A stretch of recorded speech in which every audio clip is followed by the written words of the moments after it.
Saudi আরবের পাহাড়ি রাস্তা দেখতে ঠিক এমন। দুপাশে শুধু পাহাড় আর পাহাড়, আর মাঝখানে একটা লম্বা রাস্তা বানিয়ে রেখেছে। এই রাস্তায় টান হলো 120। এটা হলো ব্রিজ। নিচে রয়েছে অনেক খেজুর গাছ, আরো ঘরবাড়ি। এখানে দুইটা রাস্তা রয়েছে। এক রাস্তাতে গাড়ি আসতেছে, আরেক রাস্তাতে গাড়ি যাইতেছে। দেখুন পাহাড়ের পাথরের কি অবস্থা।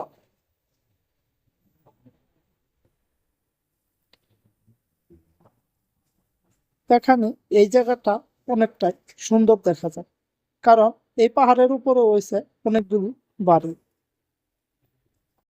এই পাহাড়ি রাস্তাগুলো ক্যামেরার ভিতরে দেখতে যেমন সুন্দর, ক্যামেরার বাইরে দেখতে আরো অনেক সুন্দর।